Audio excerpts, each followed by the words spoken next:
Assalamualaikum warahmatullahi wabarakatuh. Waalaikumsalam warahmatullahi wabarakatuh.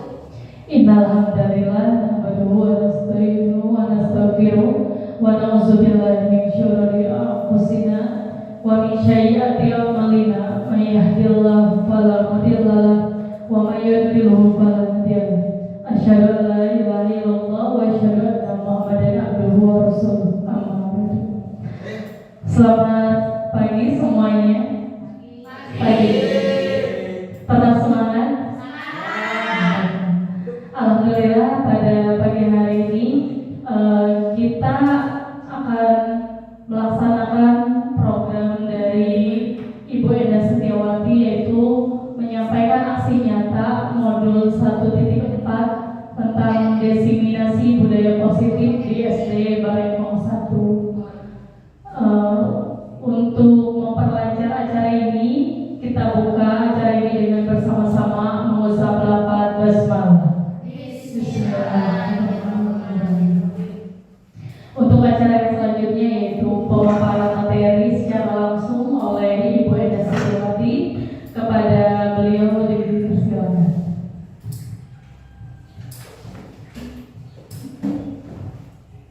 Baik, terima kasih kepada Ibu Rini yang sudah membuka acara ini. Assalamualaikum warahmatullahi wabarakatuh. Waalaikumsalam warahmatullahi wabarakatuh. Bismillahirrahmanirrahim. Yang saya hormati Bapak Ibu Guru SDN Barengkong 1, alhamdulillahirrahmanirrahim, saya ucapkan terima kasih banyak kepada Bapak Ibu Guru SDN Barengkong 1 yang senantiasa hadir dalam acara diseminasi budaya positif, yang mana kegiatan hari ini adalah merupakan bagian dari rangkaian tugas saya sebagai CGP Angkatan 8 Kabupaten Bogor, yang mana saya harus melaksanakan diseminasi atau menyampaikan kembali materi-materi yang telah saya dapat di modul 1.4, yaitu budaya positif. Baik Bapak Ibu, untuk menyingkat waktu, langsung saja kita mulai acara ini.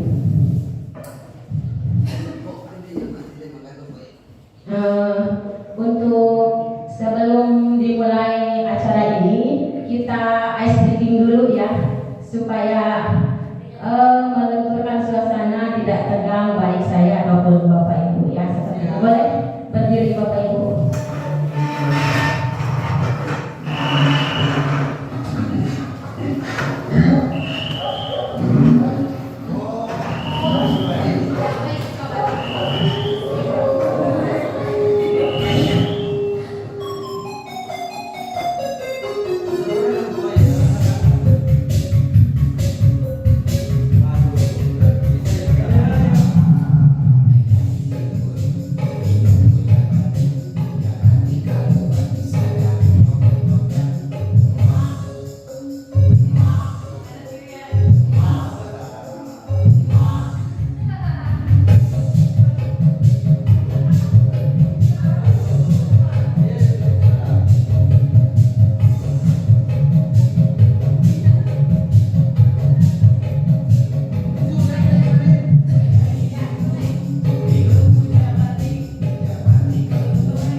Bapak Ibu, ini adalah ice breathing yang saya dapatkan ketika pelatihan IKM di Bogor. Jadi saya ambil, saya contoh di sini, saya terapkan.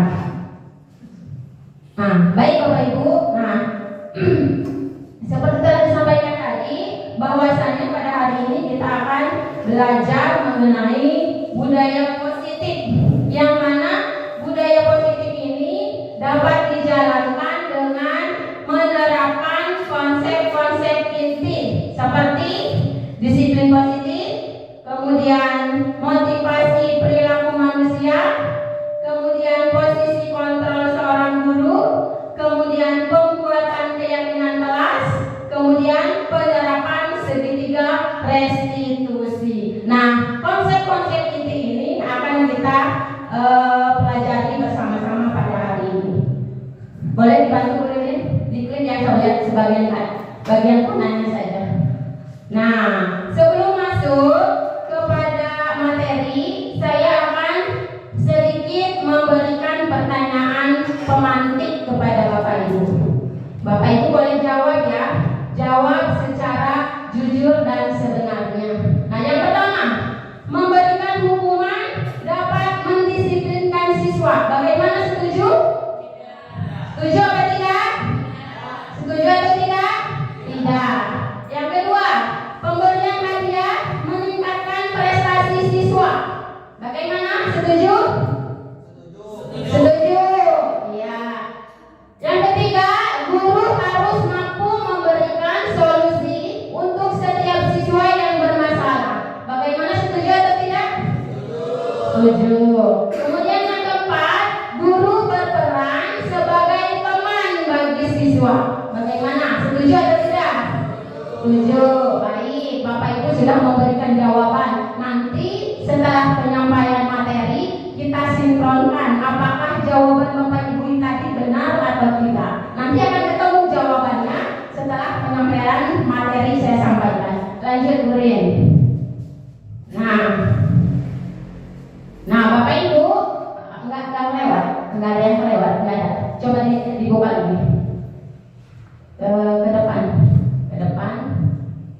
Enggak yang ke itu. Terus lagi. Oh ya, berarti betul. Dan ke sini lagi ya. Nah, sebelumnya saya akan memaparkan pemikiran menurut Ki Hajar Dewantara.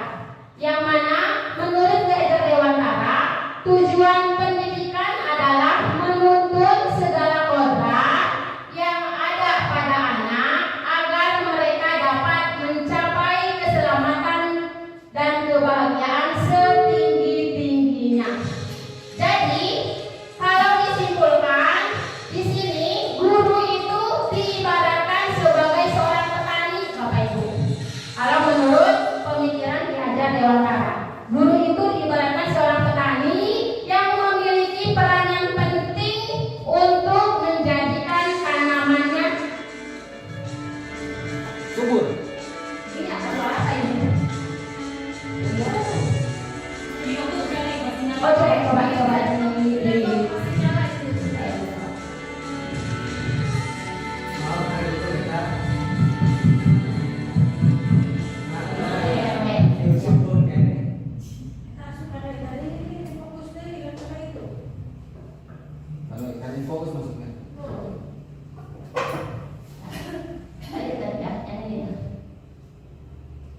pembelajaran itu karena itu seperti sekolah, Bapak Ibu.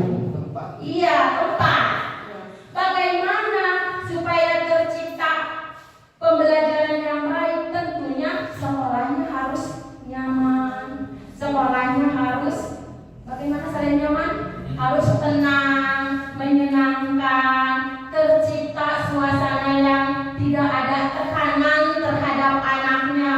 Nah, ini adalah merupakan tugas guru. Bagaimana guru bisa menciptakan lingkungan yang positif di sekolah?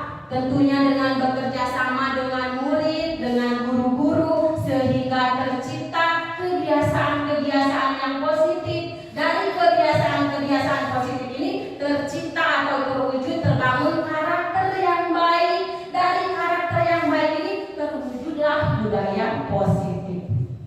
Jadi sekali lagi, dalam pembentukan budaya positif ini peranan guru sangat penting. Seperti itu. Lanjut Bu Lirin. Nah, di sini Bapak Ibu ada sebuah cerita. Saya bacakan. Anda dan teman Anda akan melakukan kegiatan. Cobalah buka. Anda adalah A. Tugas Anda adalah mengepalkan salah satu tangan Anda. Coba Anda bayangkan bahwa Anda menyimpan sesuatu yang sangat berharga di dalam kepalan tangan Anda. Anda perlu menjaga benda tersebut sekuat tenaga Anda, karena begitu pentingnya untuk kehidupan Anda. Tugas rekan B adalah mencoba dengan segala cara untuk membuka kepalan tangan Anda. Teman Anda B boleh membujuk, boleh menghadik, mengintimidasi, memarahi, menggoda, menggelitik, bahkan menawari Anda uang agar Anda bersedia membuka kepalan tangan Anda. Nah, sekarang coba kita praktekkan. Bapak Ibu silahkan cari teman sepasang-sepasang. Siapa yang jadi A, siapa yang jadi B?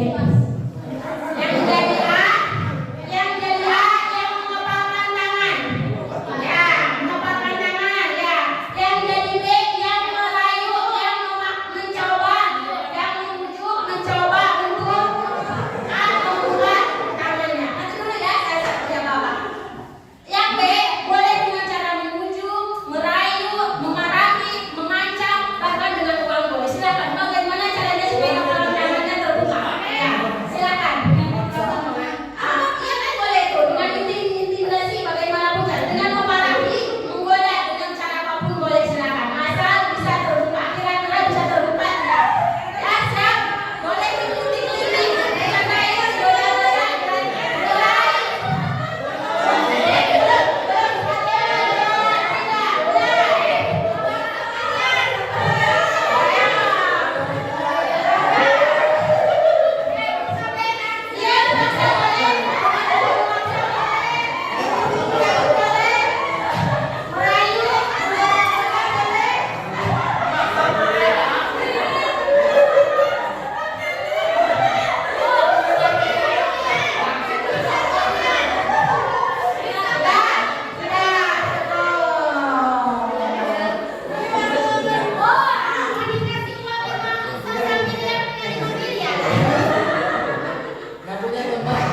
Nah, Bapak Ibu, dari tadi Bapak Ibu sudah mempraktekkan. Kira-kira menurut Bapak Ibu, apakah tadi ada yang A, apakah mau membuka kepalan tangannya tadi? Ya. Kenapa alasannya tidak mau membuka kepalan tangan? Oh, kenapa bukan? Mempertahankan biar nggak kebuka, karena itu adalah penting ya. Iya, penting katanya. Coba kira-kira tadi yang A siapa lagi? Bu Rasti, kenapa tadi sudah mau membuka? Ingin memperjuangkan apa yang kita inginkan. Ya, ini memperjuangkan apa yang kita inginkan. Ya, gitu. Nah, tadi ada yang membuka nggak? Tidak ada. Berarti membuka Pak Pidin. Saya Pak Ade. Pak Pidin membuka. Cuma satu. Cuma satu, berarti intinya tidak ada yang membuka ya. Nah, dari praktek tadi, kira-kira yang bisa membuka atau menutup kendalinya, kontrolnya ada di siapa? Diri sendiri. Diri sendiri. Kontrolnya ada di diri sendiri. Nah, kita akan membahas mengenai kontrol diri. Lanjut Bu Dede. Iman juga bisa. Iman. Ya, mungkin maksudnya kontrol diri ya Pak ya. Ya. Nah, di sini adalah miskonsepsi tentang teori kontrol. Yang mana di sini terdapat miskonsepsi tentang teori kontrol menurut seorang ahli yang bahwasanya ilusi guru mengontrol murid. Padahal guru tidak bisa memaksa kehendak murid. Tidak bisa. Seandainya murid mengikuti misalnya paksaan guru, mungkin murid tersebut sedang mengizinkan dirinya untuk dikontrol oleh guru. Kemudian ilusi bahwa semua penguatan positif, efektif dan bermanfaat ini juga sama masuk kepada guru mengontrol murid. Jadi bukan guru yang mengontrol murid, tapi adanya kontrol dalam diri, mengontrol diri sendiri. Kemudian ilusi bahwa kritik dan membuat rasa bersalah mampu menguatkan karakter. Padahal tidak seperti itu. Malah sebaliknya, kritik itu bisa menjatuhkan mental anak menjadi down, merasa bersalah, takut, malu, iya. Ilusi bahwa orang dewasa berhak memaksa, tidak seperti itu. Jadi orang dewasa tidak bisa memaksa anak. Lanjut Bu Rini. Nah, di sini ada perubahan paradigma dari stimulus kontrol ke pendekatan teori kontrol. Jadi yang tadinya paradigma stimulus kontrol, kita harus ubah ke teori kontrol pada saat ini. Yang pertama, realitas kebutuhan kita sama, padahal realitas kebutuhan kita itu berbeda, tidak sama. Kemudian semua orang melihat yang sama, semua orang melihat hal yang sama, padahal setiap orang itu memiliki gambaran, memiliki cita-cita yang berbeda. Kemudian kita mencoba mengubah orang agar berpandangan sama dengan kita, padahal kita berusaha memahami pandangan orang lain tentang dirinya. Kemudian perilaku buruk dilihat sebagai suatu kesalahan, padahal semua perilaku itu memiliki tujuan. Kemudian orang lain bisa mengontrol saya, padahal hanya Anda yang bisa mengontrol diri Anda, bukan orang lain. Hanya diri kita sendiri yang bisa mengontrol diri kita. Saya bisa mengontrol orang lain, padahal Anda tidak bisa mengontrol orang lain. Pemaksaan ada pada saat rujukan gagal, padahal kolaborasi dan konsensus menciptakan pilihan-pilihan baru. Yang terakhir, model berpikir menang kalah. Tidak, salah. Yang betul adalah model berpikir menang-menang. Seperti itu. Ya. Nah, kita masuk ke dalam disiplin positif, yang mana disiplin positif itu adalah merupakan unsur utama terbentuknya budaya positif. Supaya kita terbentuk budaya positif, maka kita harus menerapkan disiplin positif. Nah, di sini disiplin ini berasal dari kata disiplina, yang artinya belajar. Disiplin mengacu pada disiplin diri yang memiliki tanggung jawab terhadap apa yang dilakukannya berdasarkan nilai-nilai yang diyakini. Nah, kemudian tujuan disiplin positif yaitu untuk menanamkan motivasi intrinsik pada murid.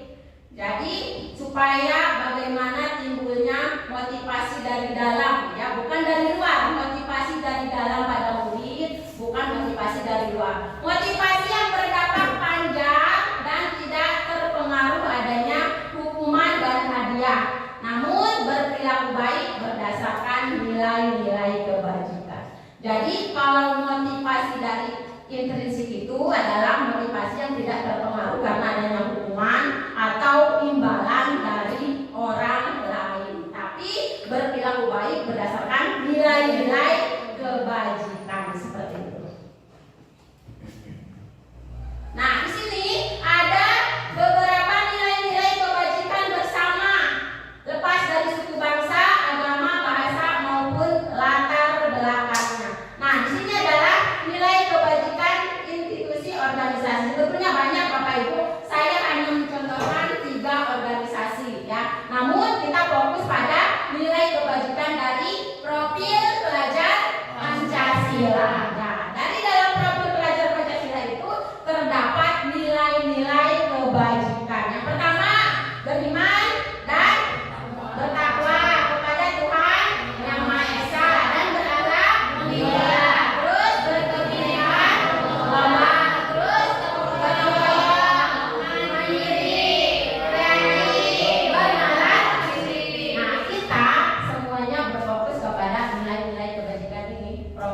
belajar Pancasila seperti itu. Lanjut. Nah, kemudian kita masuk kepada kebutuhan dasar manusia. Kebutuhan dasar manusia adalah segala sesuatu yang kita lakukan untuk mendapatkan apa yang kita inginkan. Seluruh tindakan yang kita lakukan memiliki tujuan tertentu, dan semua usaha terbaik yang kita lakukan adalah dalam rangka agar kebutuhan dasar kita terpenuhi dengan baik. Jadi kita semuanya Bapak Ibu memiliki kebutuhan dasar ya, baik anak kecil ataupun orang dewasa. Dibuka lagi bukunya. Nah, ini adalah 5 kebutuhan dasar manusia. Yang pertama yaitu bertahan hidup. Bertahan hidup itu adalah kebutuhan dasar masuk ke dalam fisiologis. Yang lainnya kebutuhan dasar masuk kepada psikologis. Kasih sayang, penguasaan, kebebasan, kesenangan, ini adalah kebutuhan dasar yang masuk ke dalam psikologis ya. Jadi yang fisiologis hanya satu, bertahan hidupnya. Jadi biasanya kalau misalnya ada seorang anak yang berperilaku tidak baik atau negatif di sekolahnya, biasanya karena dia gagal dalam memenuhi kebutuhan dasarnya. Seperti itu. Entah kebutuhan dasar kebebasan, kesenangan, penguasaan, kasih sayang, seperti itu. Kita akan lebih bahas lagi mendalam mengenai ini. Sok lanjut. Nah, ini ada sebuah kasus. Dinda, seorang anak kelas 3 SD. Begitu tiba di rumah sepulang dari sekolah, menangis dan mengadu pada ibunya bahwa dia benci pada Ibu Rani, gurunya. Nah, lanjut. Nah, menurut Anda, kebutuhan apa yang berusaha dipenuhi oleh Dinda jika jawabannya seperti ini? Ibu guru bilang, aku tidak boleh bersenandung sewaktu mengerjakan tugas. Katanya, kelas harus tenang, tidak ada suara. Kan nggak seru jadinya. Kira-kira kebutuhan apa ini Bapak Ibu? Kebebasan. Kebebasan, cinta kasih, kesenangan atau penguasaan. Kan tidak seru jadinya. Kesenangan. Jadi Dinda membutuhkan kesenangan. Lanjut. Bagaimana kalau jawaban Dinda seperti ini? Bu guru tidak menyapaku hari ini. Padahal aku pakai jepit rambut baru. Kebutuhan apa yang dipenuhi? Cinta kasih. Ya. Lanjut. Aku sebel gambarku tidak rapi. Malah ibu guru nunjukin ke teman-temanku di depan kelas. Apa itu? Cinta kasih, kesenangan, kebebasan atau penguasaan? Kesenangan. Aku sebel gambarku tidak rapi. Malah ibu guru nunjukin ke teman-temanku di depan kelas. Iya, jadi dia tidak senang. tidak merasakan senang. Ada yang lain? Tidak ditunjuk oleh ibu guru. Padahal dia udah bagus. Kebebasan, ada yang lain? Penguasaan itu ingin diakui, ingin diterima kalau dia hebat. Berarti penguasaan. Penguasaan. Ya, penguasaan. Lanjut. Aku bosan. Masa belajarnya cuma gitu-gitu aja, dengerin guru aja. Hah? Kebebasan. Tadi dari contoh ini Bapak Ibu bisa membedakan ya mana kebutuhan anak. Jadi kalau misalnya ada di kelas 1 ngerengek, aja kita analisis Bapak Ibu. Kira-kira kebutuhan apa yang anak ini yang harus dipenuhi seperti itu. Atau misalnya ada anak di dalam kelas lupa ngapain, dari cici, apa yang udah caper gitu Bapak Ibu. Nah, mungkin dia ada kebutuhan yang belum terpenuhi di rumahnya. Ya, seperti itu. Seperti itu. Atau ada banyak kan anak yang caper bentar-bentar ke guru, bentar-bentar ke guru. Mungkin saja dia ingin cinta kasih ya. Iya, ingin memenuhi kebutuhan cinta kasihnya seperti itu. Jadi kita harus bisa menghubungkan pada kebutuhan manusia karena setiap perilaku manusia itu adalah berdasarkan tujuannya. Ada tujuannya seperti itu. Ya, seperti misalnya di kelas Bu Epi ada anak nangis aja di kelasnya. Kira-kira apa itu? kebutuhan yang belum terpenuhinya. Kita telah kira-kira seperti itu ya. Kalau misalnya ada anak yang caper, berarti itu sudah tahu ya ini apa itu kira-kira. Mungkin sayang. Ini masih sayang, Cinta kasih. itu seperti itu ya. Jadi kalau misalnya ada perilaku yang negatif di anak, kita hubungkan dulu Bapak Ibu dengan kebutuhan manusianya. Biasanya kalau ada perilaku yang negatif tidak baik, kelas atau sekolah, biasanya ada kebutuhan yang belum terpenuhi. Kalau kelas 1 kebanyakan berarti penguasaan, soalnya pengen diperjelas. Pengen dipenuhi. Jadi merasa hebat ya kayaknya betul bisa, tergantung mungkin individunya masing-masing. Lanjut Bu Ririn. Nah, ini adalah motivasi perilaku manusia. Nah, yang pertama untuk menghindari ketidaknyamanan atau hukuman. Yang kedua untuk mendapatkan imbalan atau penghargaan dari orang lain. Yang ketiga untuk menjadi orang yang mereka inginkan dan menghargai diri sendiri dengan nilai-nilai yang mereka percaya. Kira-kira Bapak Ibu motivasi untuk mengerjakan sesuatu itu yang mana poinnya? 1, 2, atau 3? Yang mana? 1, yang 3. Kita jujur aja Bapak Ibu, ya kita jujur aja. Kadang memang kita mengerjakan sesuatu itu motivasinya ingin menghindari ketidaknyamanan atau hukuman seperti itu, atau misalnya karena ingin mendapatkan imbalan atau penghargaan dari orang lain, atau untuk menjadi orang yang mereka inginkan, menghargai diri sendiri dengan nilai-nilai yang mereka percaya. Contoh kecil Bapak Ibu, di lingkungan sekolah kita, misalnya Bapak Ibu datang ke sekolah tepat waktu. Apa motivasi Bapak Ibu? Jujur. Nomor 3 kalau tepat waktu. Tepat waktu, jujur. Motivasinya apakah karena mau menghindari ketidaknyamanan atau hukuman? Kalau misalnya untuk menghindari ketidaknyamanan atau hukuman, misalnya menghindari diomongkan sama teman-teman, tidak tepat waktu bentar langsung diomongkan dua batuan harus tenangan gitu. Atau dihukum misalnya ditegur sama pimpinan. Adakah seperti itu alasan? Adalah pasti ya, manusiawi ya, seperti itu. Atau misalnya ingin mendapatkan imbalan atau penghargaan, ada juga datang tepat waktu atau kerja karena ingin mendapatkan penghargaan dari pimpinan, ada juga. Tapi banyak yang paling tepat yaitu yang ketiga. Ya.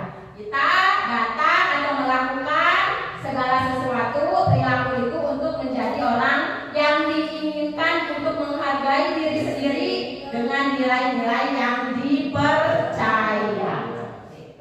Jadi bukan karena hukuman, bukan karena imbalan, bukan karena penghargaan, tapi karena menghargai diri sendiri dengan nilai-nilai kebajikan yang dipercaya.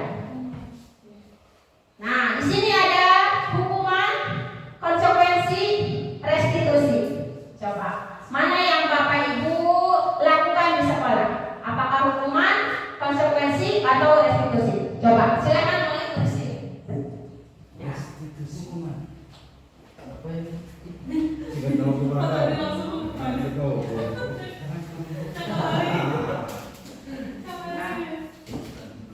Tulis saja di sini ya. Tulis apa ini Gwen? Tulis mana yang biasa dilakukan oleh Bapak Ibu, apakah hukuman, atau konsekuensi, atau restitusi? Hukuman. Belakang, balik. Konsekuensi. Jujur aja Bapak Ibu di sini tidak ada masalah ya. Yang sering kita lakukan di kelas. Ya. Ya boleh dengar di sini kalau sudah. Yang biasa Bapak Ibu lakukan, apakah hukuman, konsekuensi, atau restitusi?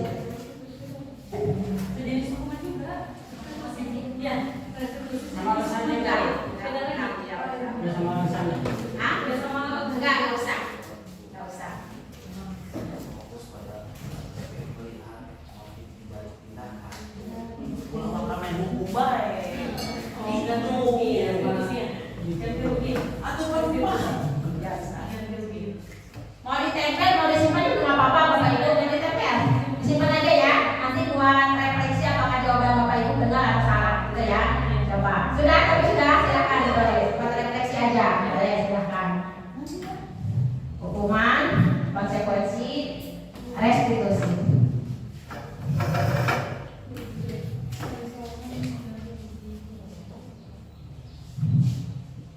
Sudah? Kalau sudah nanti kita lanjut. Sudah ya, nanti disimpan saja jawabannya Bapak Ibu.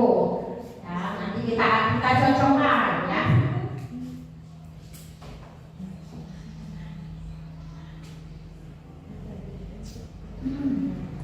Sudah, boleh lanjut. Nah, di sini Bapak Ibu, saya mencoba memberikan contoh kasus ya. IPA kurang menguasai pelajaran matematika, sehingga pada saat pelajaran tersebut berlangsung, dia lebih banyak berdiam diri atau menggambar di buku pelajarannya. Pada saat guru matematikanya Pak Seno menanyakan pertanyaan, IPA menjadi gugup dan tak sengaja menjatuhkan tasnya dari kursi, serta tiba-tiba menjadi gagap pada saat berupaya menjawab. Seluruh kelas pun tertawa melihat perilaku IPA yang berbeda, yang bicara tergagap dan terkejut tersebut.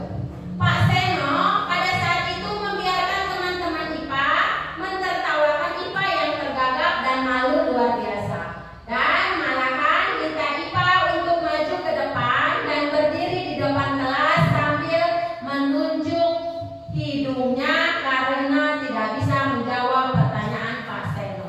Kelas makin gaduh dan anak-anak pun tertawa melihat IPA di depan kelas memegang ujung hidungnya. Menurut Bapak Ibu, apa yang dilakukan oleh Pak Seno ini sudah baik atau belum? Belum. Salah apa betul? Salah ya? Sudah baik atau belum? Belum. Nah, kira-kira menurut Bapak Ibu yang dilakukan oleh Pak Seno ini hukuman, konsekuensi, atau restitusi? Hukuman. Apa yang kira-kira membuat jawabannya hukuman Bapak Ibu? Dari pernyataan yang mana nih?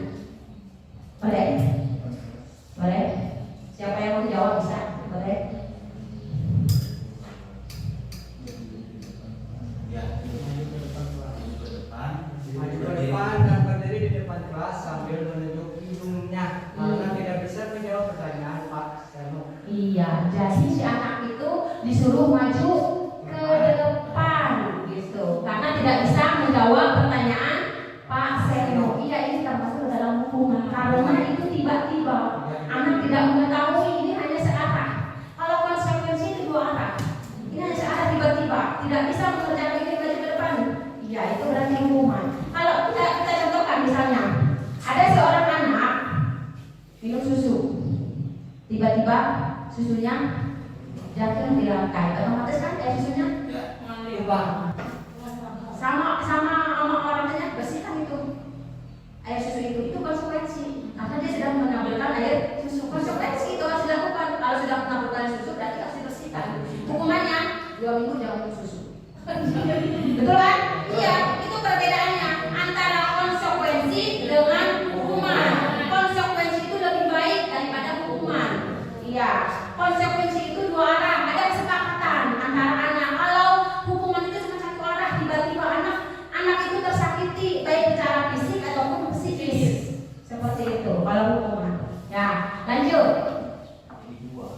Nah, di sini Bapak Ibu ciri-cirinya ada hukuman, konsekuensi, restitusi. Seperti tadi saya sampaikan bahwa hukuman itu bersifat tidak terencana tiba-tiba. Seperti itu. Anak atau murid tidak tahu apa yang akan terjadi karena kan memang tiba-tiba. Hukuman bersifat satu arah. Hukuman diberikan berupa fisik maupun psikis seperti tadi yang saya sampaikan. Sedangkan konsekuensi sudah terencana disepakati antara murid dan guru. Murid tetap dibuat tidak nyaman, cuman dalam jangka pendek. Sikap guru senantiasa memonitor murid. Nah, sekarang yang restitusi, proses menciptakan kondisi bagi murid untuk memperbaiki kesalahan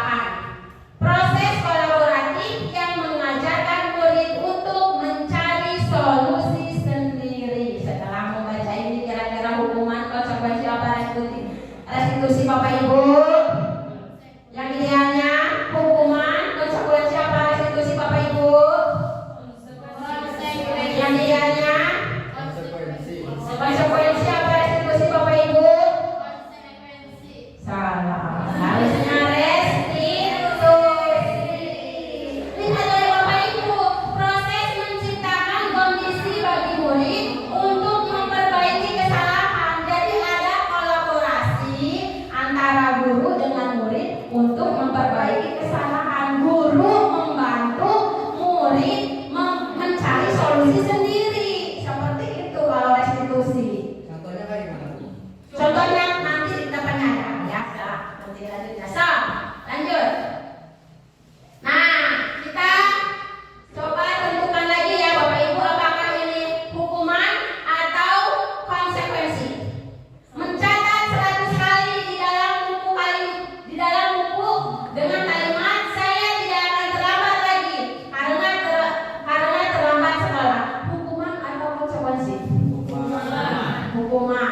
Lari mengelilingi lapangan basket 2 kali karena terlambat hadir di sekolah. Hukuman atau konsekuensi? Hukuman. Membersihkan coretan yang dibuatnya di meja tulis.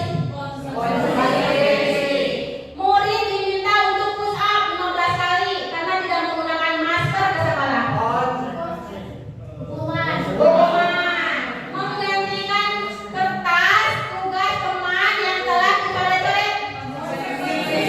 Berjemur di lapangan basket pukul 12 siang karena mengobrol dengan teman. Hukuman. Murid diminta telanjang kaki sepanjang hari karena tidak menggunakan sepatu warna hitam sesuai peraturan sekolah. Hukuman. Lanjut. Masih ada? Berdiri di depan kelas sambil mengangkat kaki satu karena tidak bisa menjawab pertanyaan. Hukuman. Membersihkan tumpahan air di meja tulis karena tersenggol pada saat belajar. Kehilangan 10 menit jam istirahat untuk mengerjakan tugas karena terlambat datang dan bertinggal dari pemain di kelas. Duduk di bangku di pinggir lapangan pada jam istirahat, tidak diizinkan bermain oleh guru piket karena mencederai teman saat bermain di lapangan. Pinggir lapangan. Tidak diizinkan bermain. Hukuman karena mencederai. Oh iya. Hukuman. Terlambat hadir di pembelajaran dari 15 menit dan diminta untuk tinggal 15 menit sesudah kelas usai untuk membahas ketertinggalan pembelajaran. Konsekuensi. Ya. Lari mengelilingi lapangan basket 2 kali karena terlambat 10 menit untuk belajar BMK. Apa? Hukuman. Lanjut. Nah, Bapak Ibu ada juga dihukum oleh penghargaan. Jadi menurut seorang pakar ya Bapak Ibu, penghargaan itu adalah bagian dari hukuman katanya. Seperti itu. Ini sebetulnya ada penjelasannya, cuma saya rangkum saja ya. Penghargaan hanya berpengaruh jangka pendek, bukan jangka panjang. Penghargaan tidak efektif, penghargaan merusak hubungan, penghargaan mengurangi ketepatan, penghargaan mematikan kreativitas, penghargaan itu menghukum. Lanjut. Menurut pakar itu ya. Ya, di sini ada 5 posisi kontrol. Penghukum, teman, pembuat rasa bersalah, pemantau, atau manajer. Yang mana Bapak Ibu? Silakan tulis. Bapak Ibu berada di posisi kontrol yang mana? Silakan. Apakah Bapak Ibu posisi kontrol penghukum, atau sebagai teman, atau sebagai pembuat rasa bersalah, atau sebagai pemantau, atau sebagai manajer? Siapa ditulis Bapak Ibu? Silakan Ibu, Bapak Ibu yang mana? Sesuai dengan keseharian Bapak Ibu saja. So.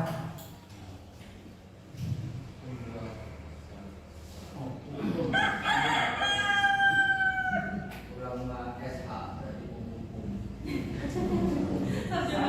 SPD sama. Tulis. Sudah? Tulis.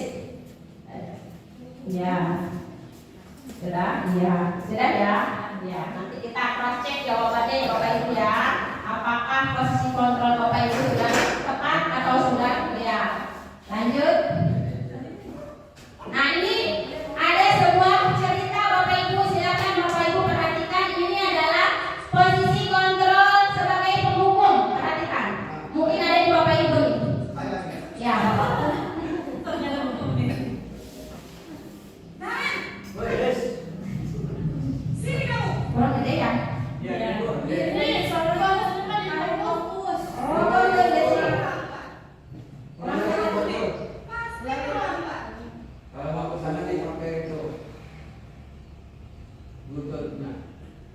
Tadi tidak berkebutuhan. Tadi ke Barang-barang sekolah. lain. Agarnya dikat aja nanti dari Ntar bisa di on dulu. Atau jawab dulu mak, kalau ini dulu. Iya, orang ini pulang lagi mau ada mau. Nah, silakan Bapak Ibu perhatikan. Ini posisi kontrol penghukum. Nah, suara guru keras. Berat. Itu kamera sudah Sini kamu. Action. Kamera, iya. Iya, makanya. Selalu terlambat. Nah, perhatikan Bapak Ibu. Pasti terlambat. Maaf Bu, saya Apa? Apa coba? Alasan kamu apa lagi? Ya begini kalau hukum Bapak Kapan Ibu. sih kamu tidak terlambat? Ya, Malas nada sekali tinggi, nadanya tinggi. Dasar pemalas. Ya, anak di hati. Kapok sih kamu. Nah, Sudah berapa kali terlambat? tuh, Sana, Gantilah. kamu keliling lapangan basket 2 kali. tuh seperti ini. kenapa saya harus keliling lapangan basket Bu? Kenapa? Kamu melawan ibu. Berani-beraninya jawab. Sudah terlambat, masih berani jawab pula. Sekarang keliling lapangan basket 5 kali sekalian. Biar kapok. Oh, Cepat. seperti ini Pergi pokoknya. sana ke lapangan basket. Nah, sekarang kita lihat pada posisi kontrol sebagai pembuat rasa bersalah. Selanjutnya Bu Yudin. Pembuat rasa bersalah, suara guru lebih halus, tapi terkesan memojokkan. Anak seolah merasa bersalah. Intimidasi. Ya, merasa jadi anaknya gagal. Narik. Jalan. Selamat pagi Bu. Naren. Kamu kenapa terlambat lagi, nak? Ya Tuhan, Naren.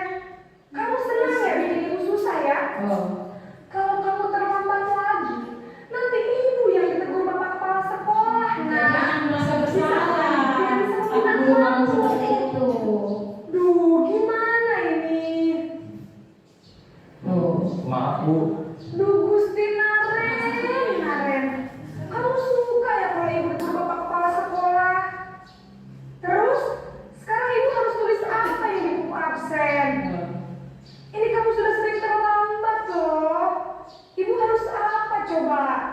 maaf Bu, maaf sekali. Ya sudah, lain kali jangan bikin ibu susah lagi anak ya. Ibu tidak akan kuat lagi kalau kamu begini terus. Bisa jantungan kalau ibu tegur bapak kepala sekolah. Anak merasa bersalah. Maaf ya Bu, maaf sekali. Lanjut, posisi kontrol sebagai teman. Ya, adakah Bapak Ibu yang posisi kontrol sebagai teman? Silakan. Nah, Bu Nenek.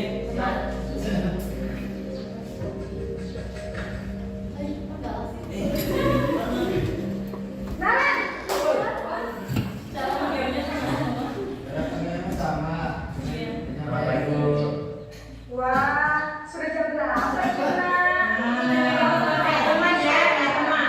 Iya Bu, habis ibu saya lupa bangunkan saya Bu. Kamu malah menyalahkan ibu kamu. Kamu bukannya anak yang larinya paling kencang. Kok terlambat sih? Iya Bu, saya memang terlambat bangun tadi. Jadi biarpun saya lari kencang, tetap gak kejar Bu. Ya sudah sana. Nanti lain kali larinya lebih kencang lagi ya. Biar gak terlambat lagi. Bikin seneng ibu. Demi ibu. Bisa kan? Bisa lah Bu. Ya sudah sana masuk kelas. Ibu beresin urusan absen kamu. Oh, jadi anak dibantu, karena sebagai teman. Jadi anak tidak mandiri, dibantu. Jadi nanti mengandalkan guru. Langsung lanjut ke posisi sebagai pemantau.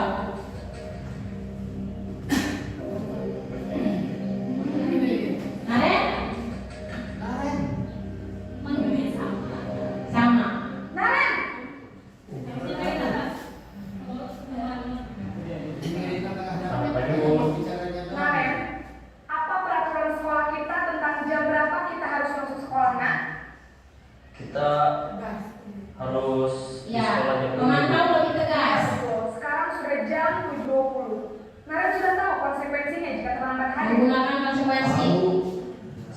harus tinggal kelas pas jam istirahat selama 20 menit. Ya benar, konsekuensinya demikian. Jadi nanti jam 9.30 pas istirahat, kamu harus tinggal di kelas, kerjakan tugas tambahan untuk ketertinggalan kamu, ya? Baik Bu. Posisi terakhir, manajer. Manajer.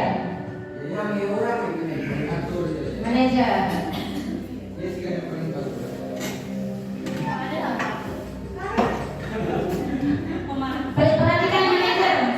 Perhatikan.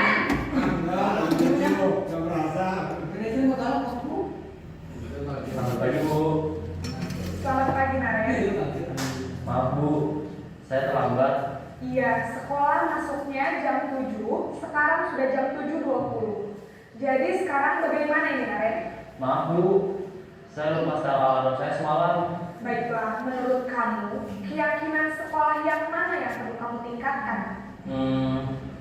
Menghargai diri sendiri dan Hal ini memunculkan keyakinan.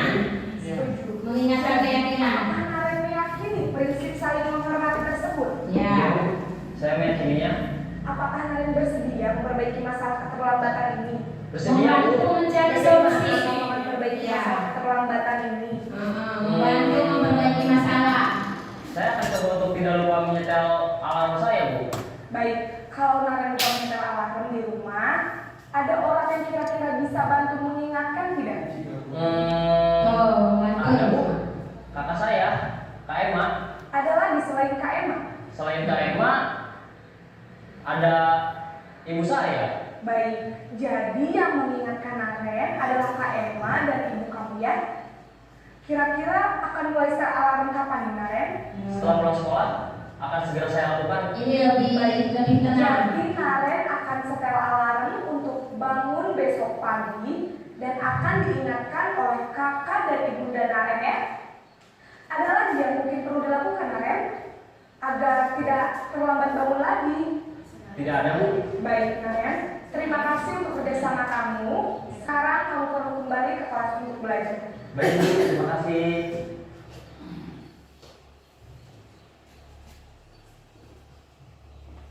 Udah. Lanjut. Nah, Bapak Ibu membahas tadi mengenai 5 posisi kontrol. Setelah Bapak Ibu melihat video tadi, kira-kira posisi kontrol mana yang paling ideal? Sesuai tidak?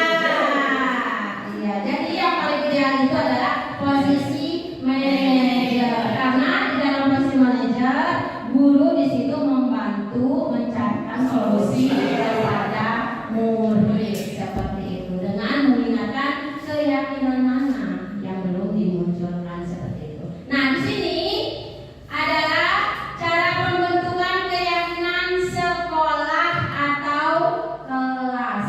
Menurut Bapak Ibu, keyakinan dan peraturan itu apa bedanya? Keyakinan kelas dan peraturan itu apa bedanya? Kalau peraturan kelas dibuatnya oleh siapa? Kalau peraturan, ya. Kalau peraturan kelas dibuat oleh guru atau sekolah. Kalau keyakinan bagus, boleh tepuk tangan buat diri. Ya, jadi kalau peraturan itu dibuat oleh satu pihak, guru atau sekolah. Sedangkan kalau keyakinan itu oleh dua pihak, antara guru dan siswa atau murid. Nah, di sini adalah keyakinan kelas bersifat lebih abstrak. Kemudian keyakinan kelas berupa pernyataan-pernyataan universal. Pernyataan keyakinan kelas dibuat dalam bentuk positif. Jadi kalau keyakinan kelas itu dibuatnya dalam bentuk positif ya Bapak Ibu, tidak dalam bentuk negatif. Misalnya, tidak boleh buang sampah sembarangan. Positif negatif Bapak Ibu. Tidak boleh buang sampah sembarangan. Itu negatif. Coba dibentukkan dalam positifnya bagaimana? Buanglah sampah pada tempatnya. Seperti itu. Bersedia meninjau kembali keyakinan kelas dari waktu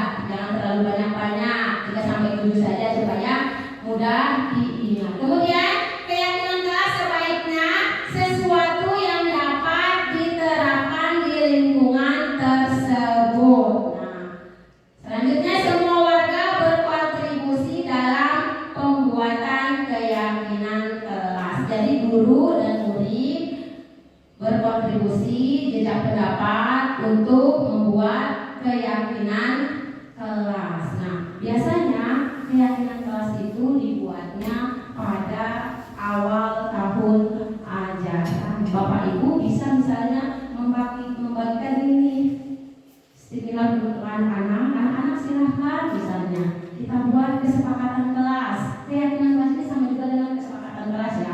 Kita buat kesepakatan kelas, silahkan misalnya kalian tulis di sini kesepakatan kelas, nanti anak-anak akan membuat.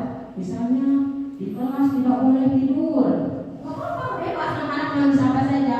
Jangan buang sampah sembarangan, silahkan. Jadi keyakinan atau kesepakatan kelas itu dibuat supaya pembelajaran di dalam kelas itu berjalan dengan aman, nyaman, dan tertib seperti itu. Ya, Bapak Ibu ya. Jadi bisa membagikan sticky note kepada anak-anak, disebab nanti anak-anak menyampaikan pendapatnya masing-masing. Ditempel di papan tulis, kemudian setelah itu kita kerucutkan dalam satu payung. Misalnya banyak anak yang menulis misalnya tidak boleh membuang sampah sembarangan, atau misalnya tidak membuang sampah di kolong meja seperti itu ya, atau misalnya tidak mencoret-coret tembok. Kita kerucutkan dalam satu payung. Kira-kira nilai kebajikannya apa? Jagalah kebersihan atau menjaga kebersihan. Atau contoh lain, tidak misalnya minta izin ketika meminjam pensil, atau misalnya mengucapkan terima kasih kepada teman setelah meminjam pensil, atau misalnya ada lagi meminta izin ketika hendak meminjam buku. Itu dikerucutkan dalam satu payung. Nilai kebajikannya apa? Sopan santun. Itu seperti itu. Jadi kita membentuk kesepakatan kelas atau keyakinan kelas sambil membentuk kebajikan kelasnya. Nilai-nilai kebajikannya seperti itu. Lanjut, Bu Ririn. Nah, di sini adalah saya sudah buat kesepakatan kelas ya. Ini contohnya Bapak Ibu seperti ini. Ini kesepakatan kelas di kelas 4 pada waktu itu. Ya. Cuma saya waktu itu tidak mengelompokkan ke dalam nilai-nilai kebajikannya. Ya. Silakan Bapak Ibu.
Kalau untuk kelas 1 bagaimana? Kelas 1 juga bisa dibuat itu kesepakatan kelas. Nanti yang bimbingnya guru.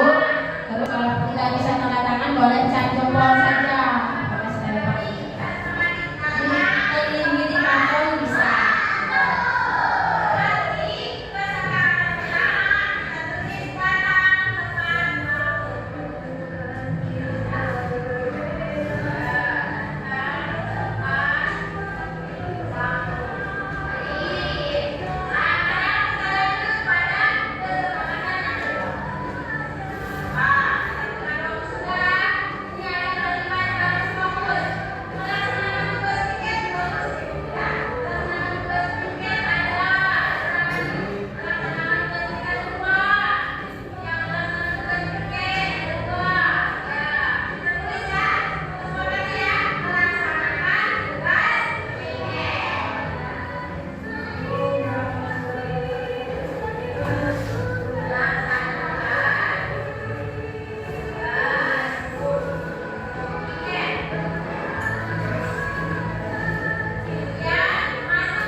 Tidak boleh tidur dibuat kalimat positif harusnya ya. Lupa kemarin deh.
Tapi ya, cuma tapi ya. Kalau dia sudah lulus, mau tapi ya.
Bapak Ibu bisa mempraktekkan pembuatan kesepakatan kelasnya di masing-masing kelas ya, tentunya membuat kesepakatan kelas atau keyakinan kelas itu bersama dengan murid-murid, bukan dibuat oleh sendiri. Kalau dibuat oleh sendiri itu namanya bukan kesepakatan kelas tapi peraturan. Karena ini adalah kesepakatan kelas, maka harus dibuat bersama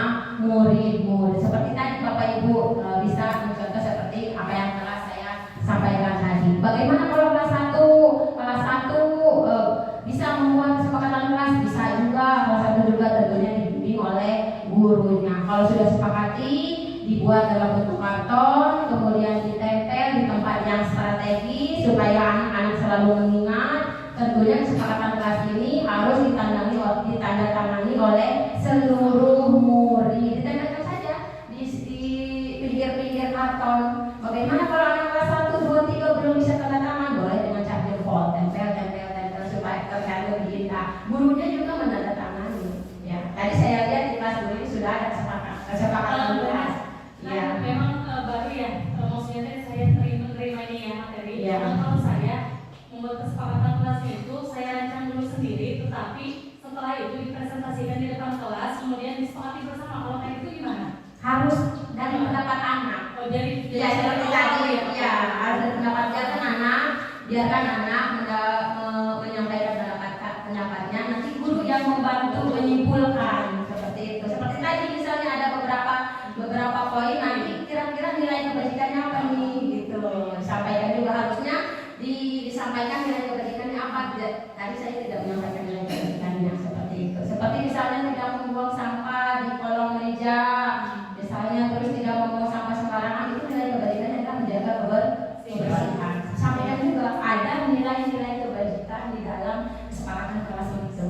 Nah, boleh dibuat Bapak Ibu seperti itu ya. Bu ini dapat dari mana nih kesepakatan kelas itu? saya Iya, udah bisa. ini apa sih belajar di medsos gitu? Ya, bagus ya bagus. Cuman tadi kata anak katanya ini, saya tanya, ini yang buat kalian sama Bu ini? Enggak Bu, yang buat. Oh iya, berarti perbaikannya harus dibuat bersama anak-anak. Harus dari jejak pendapat anak. Seperti itu, guru hanya membimbing saja atau mengarahkan dalam pembentukan kalimatnya.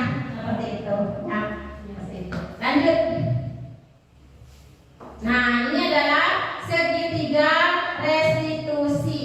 Yang mana segitiga restitusi adalah suatu proses dialog yang dijalankan oleh guru atau orang tua agar dapat menghasilkan murid yang mandiri dan bertanggung jawab. Nah, segitiga restitusi ini Bapak Ibu terdiri dari menstabilkan identitas, kemudian validasi tindakan yang salah, kemudian menanyakan keyakinan, Bapak Ibu. So, lanjut Bu Ririn. Nah, di sini dalam tahapan menstabilkan identitas ada beberapa kalimat yang dapat dikatakan untuk meyakinkan anak. Misalnya, berbuat salah itu tidak apa-apa gitu kepada anak. Jadi bukan berarti kita membenarkan kesalahan anak ya Bapak Ibu ya. Tidak ada manusia yang sempurna. Kemudian saya juga pernah melakukan kesalahan seperti itu. Kemudian kita tidak bisa menyelesaikan ini. Kemudian Bapak Ibu tidak tertarik mencari siapa yang salah, tapi Bapak Ibu ingin mencari solusi dari permasalahan ini. Kemudian kamu berhak merasa begitu. Dan yang terakhir, apakah kamu menjadi teman yang baik bagi dirimu sendiri? Seperti itu. Nah, ini adalah beberapa kalimat-kalimat yang dapat disampaikan oleh Bapak Ibu ketika menstabilkan identitas anak. Lanjut. Kemudian pada tahap validasi tindakan yang salah, ada beberapa kalimat yang dapat disampaikan oleh Bapak Ibu, yaitu yang pertama, padahal kamu bisa melakukan yang lebih buruk dari ini ya. Kemudian kamu pasti punya alasan mengapa melakukan hal itu. Kemudian kamu patut bangga pada dirimu sendiri karena kamu telah melindungi sesuatu yang penting buatmu. Kamu boleh mempertahankan sikap itu, tapi kamu harus menambahkan sikap yang lain. Jadi dari validasi tindakan salah ini kita memahami bahwa perbuatan anak itu pasti ada alasannya, ada tujuannya. Kira-kira anak itu berbuat seperti itu, kira-kira kebutuhannya apa yang belum terpenuhi, seperti itu. So, lanjut. Nah, tahap yang terakhir menanyakan keyakinan. Apa yang kita percaya sebagai kelas atau keluarga? Kemudian apa nilai-nilai umum yang telah disepakati? Apa bayangan kita tentang kelas yang ideal?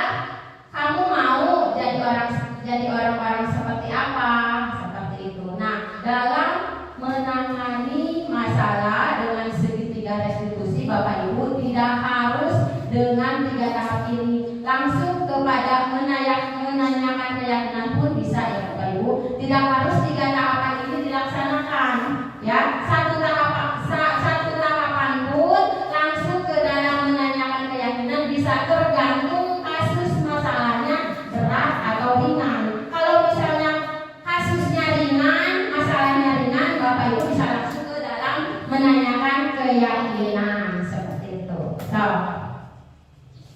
Nah, di sini ada contoh kasus Bapak Ibu yang kebetulan sudah saya upload di tugas saya kemarin dalam demonstrasi kontekstual, ya. Yasmin tak sengaja merobek kertas hasil penilaian akhir tahun milik Valen. Yasmin sudah meminta maaf, namun Valen tetap marah dengan mengeluarkan ucapan yang tidak baik dan tidak sopan, sehingga sampai dilerai oleh teman-teman sekelasnya. Nah, di sini saya membuat video bagaimana penyelesaian masalah atau menangani masalah dengan cara segitiga restitusi. Silakan Bapak Ibu simak.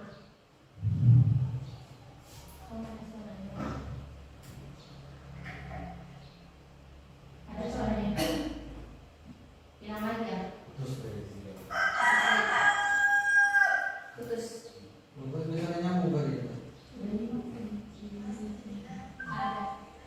Screen fokus itu, Mak. Ya, ibu pas itu nyanyikan dulu, Pak. Nyambung lagi tak? Itu aja. Nah, coba bilang lagi. Gedein. Udah boleh. Dinas KPK identitas.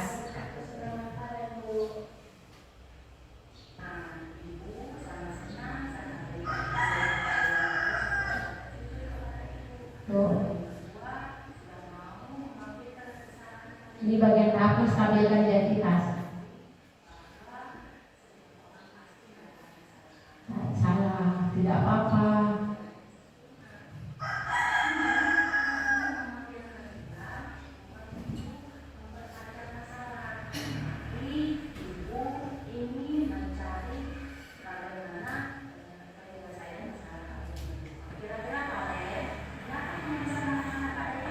Ini tahap validasi kesalahan.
Ya, ini adalah contoh penanganan masalah dengan cara segitiga restitusi. Tentunya dengan tahapan tadi yang pertama apa Bapak Ibu? Yang pertama? Hah? Validasi apa menstabilkan? Validasi. Validasi apa menstabilkan? Ayo. Tadi menstabilkan identitas dulu. Bisa dengan cara guru mengatakan tidak apa-apa berbuat salah. Kita semua sebagai manusia pasti akan berbuat salah, supaya anak yang berada di identitas gagal menuju ke identitas sukses. Jadi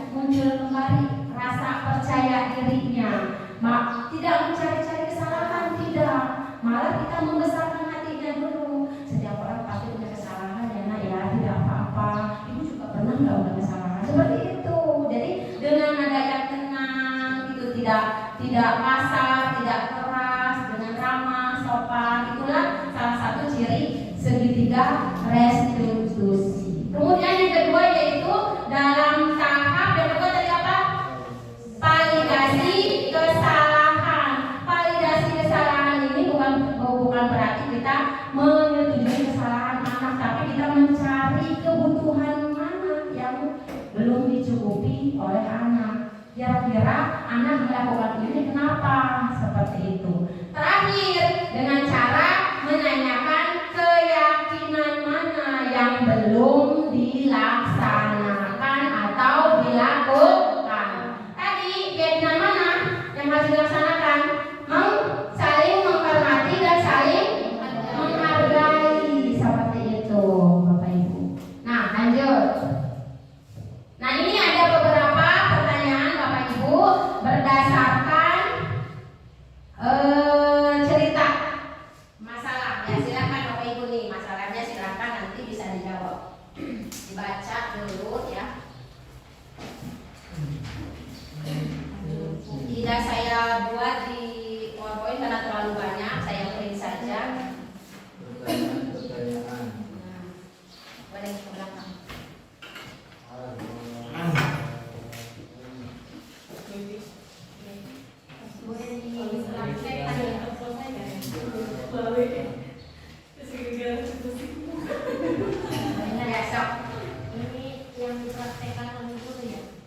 Ini enggak, ini berdasarkan skrip ini.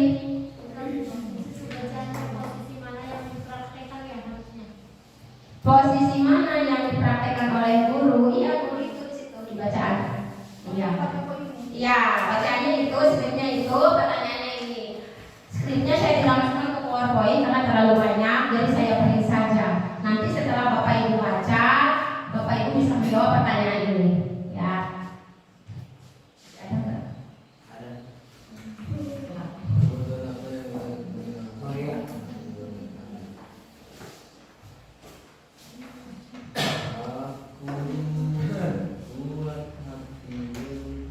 Nah, ini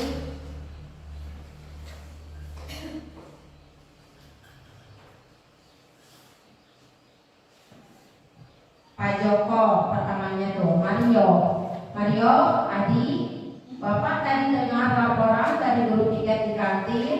Sepertinya kalian dalam masalah ya. Ada yang bisa Bapak bantu? Apa yang terjadi?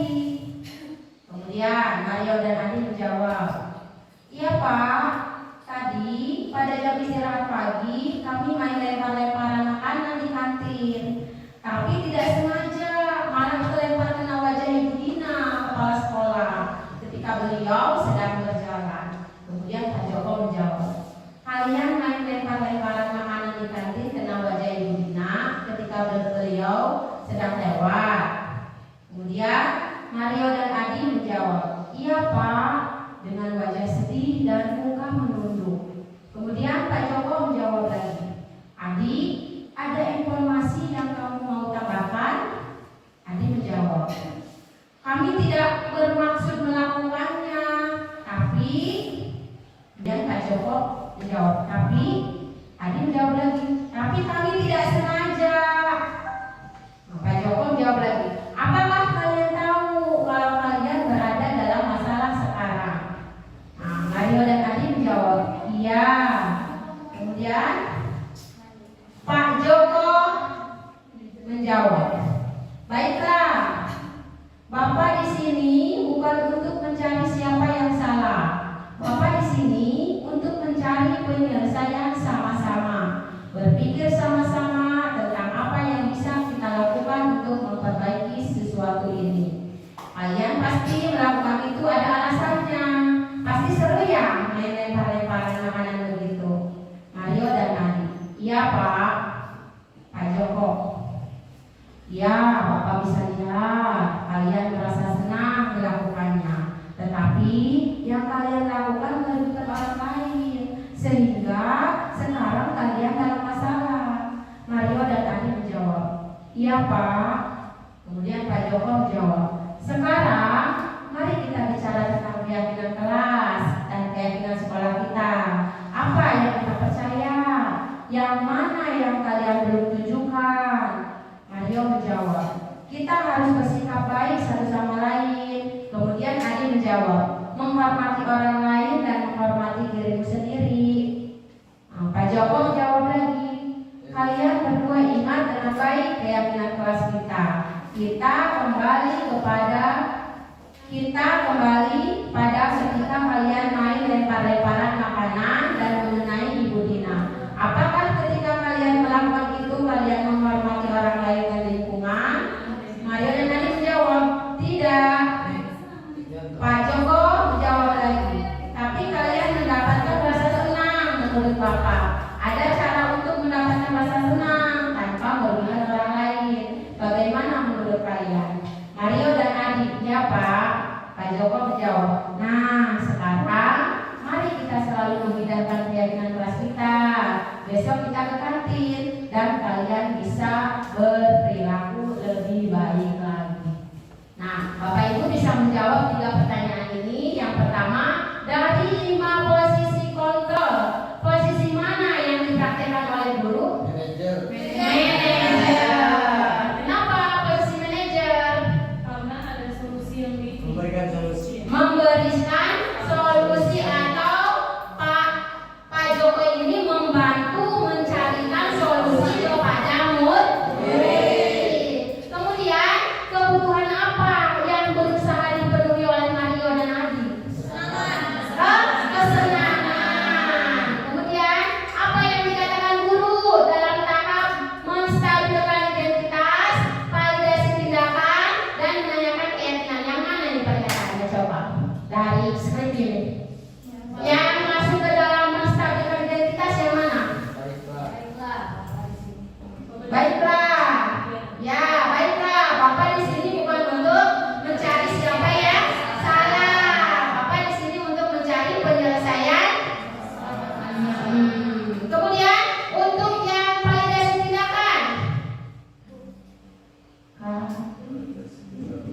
mencari tahu alasannya. Kalau validasi tindakan, alasannya apa? Yang mana tuh?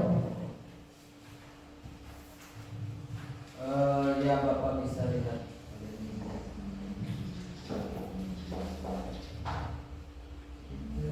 Kalian pasti melakukan itu ada alasannya ya. Pasti seru main lempar-lemparan makanan begitu.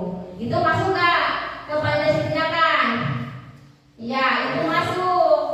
Ya, ke validasi tindakan. Sekarang pada menanyakan keyakinannya yang mana?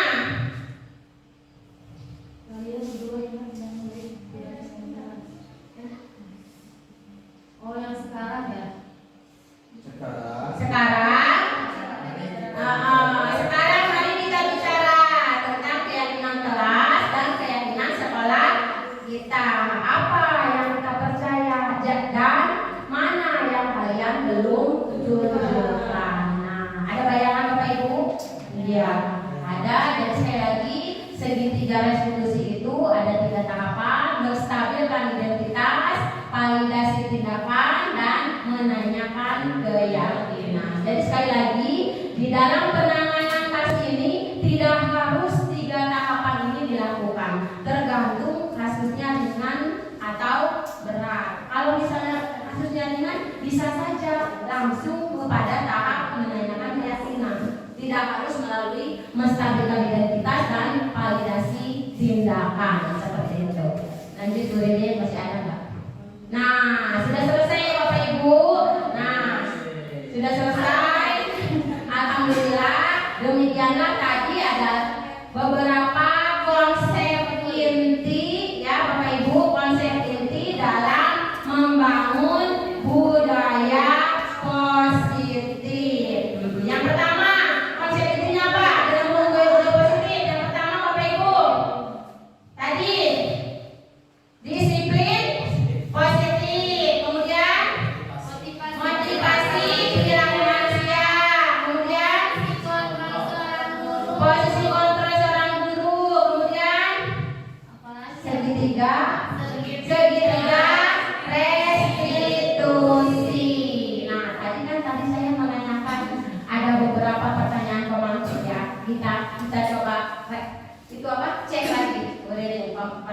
pengantinnya.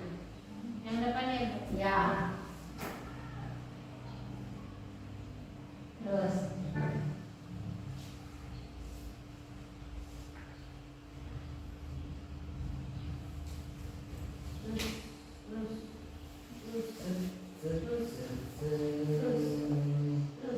Nah, Nah, sekarang kita cek lagi dengan jawaban Bapak Ibu yang pertama, ya.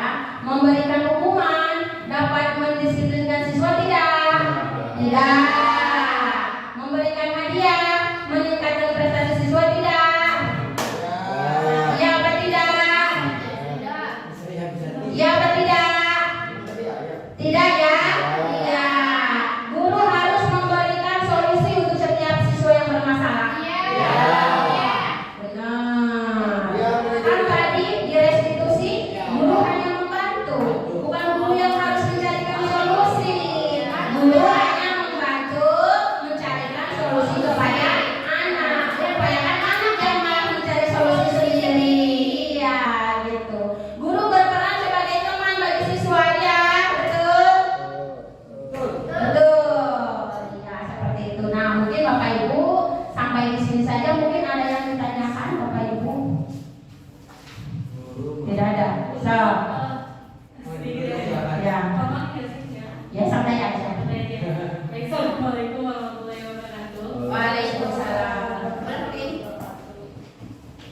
Terkait tema awalnya kan budaya positif, Wen. Cuma yang jadi contoh pembudayaan positif di kitanya ini, di sininya ini berarti masuk ke yang segitiga restitusi itu ya. Soalnya yang saya pernah baca, budaya positif itu misalkan kayak pembiasaan positif di sekolah ya. Membiasakan apa, misalkan sholat duha atau apa, terus pembiasaan positif mencuci tangan, seperti itu Bu En. Ya. Nah, kalau misalkan yang dibahas Bu En, berarti budaya positifnya itu lebih ke ketika ada permasalahan gitu ya, untuk mencari gimana Bu En. Jadi saya mau nyambung ke situnya.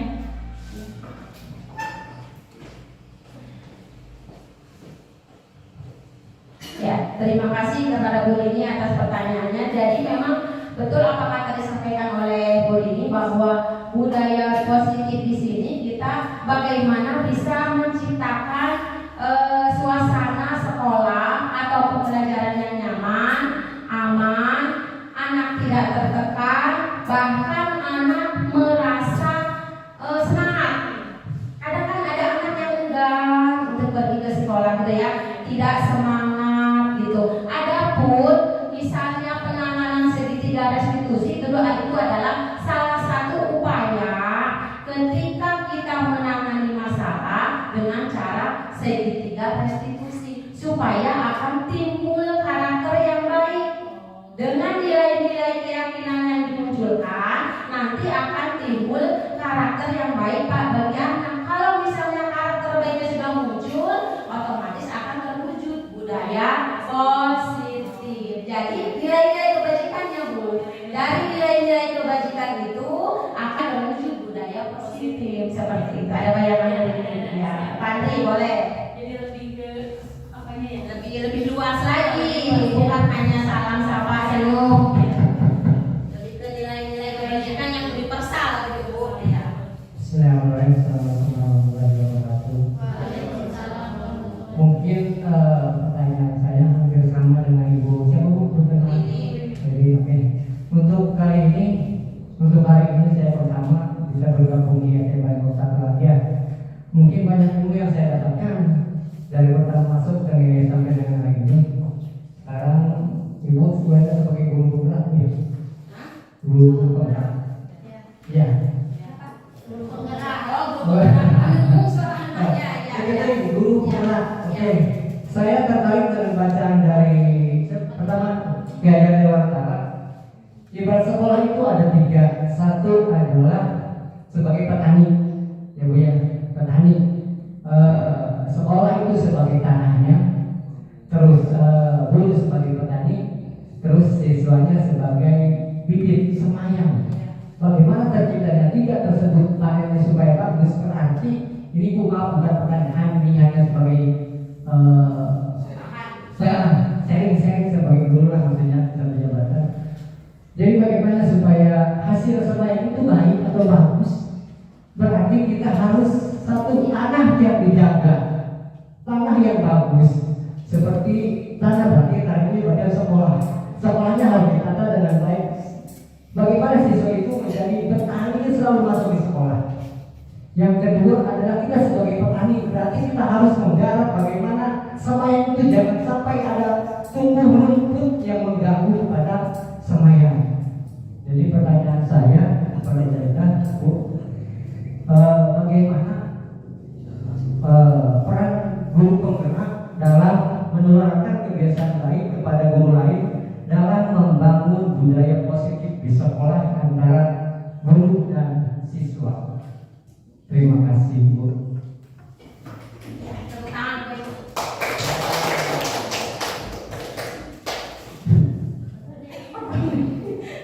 Pertanyaan yang luar biasa ya dari Pak Andri. Terima kasih tadi kalau tidak salah menangkap bahwasanya Pak Andri menanyakan bagaimana cara saya sebagai guru penggerak bisa menularkan budaya positif kepada guru-guru yang ada di sekolah ini. Tentunya yang pertama ini adalah salah satunya yaitu dengan cara membuat diseminasi terlebih dahulu. Ini sudah dilakukan. Yang mana ketika diseminasi kan kita menyampaikan kembali bagaimana cara mewujudkan budaya positif di sekolah. Kemudian saya pun di dalam program guru penggerak ada program aksi nyata.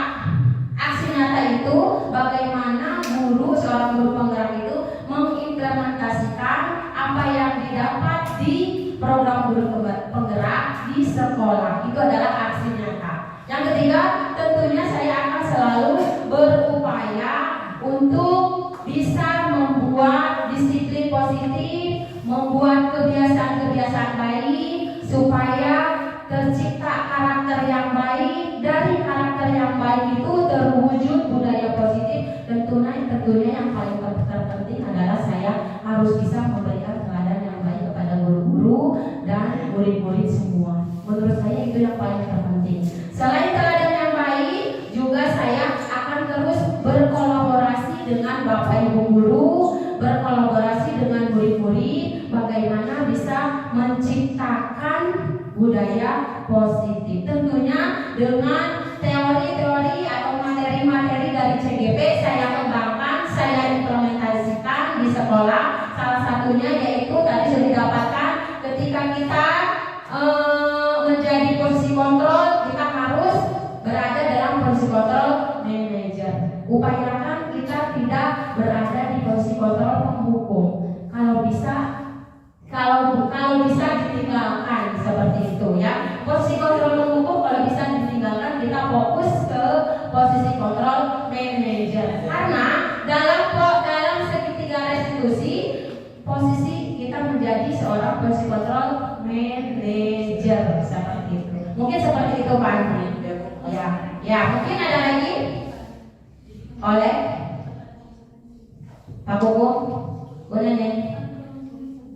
Sudah cukup ya? Ya, sudah cukup. Kalau sudah, terima kasih saya ucapkan kepada Bapak Ibu sudah begitu semangat mengikuti diseminasi ini.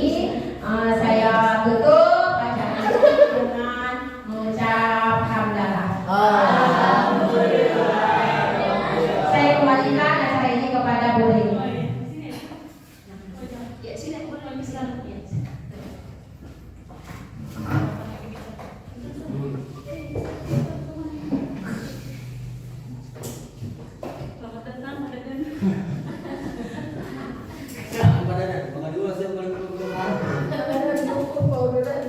Baik, terima kasih.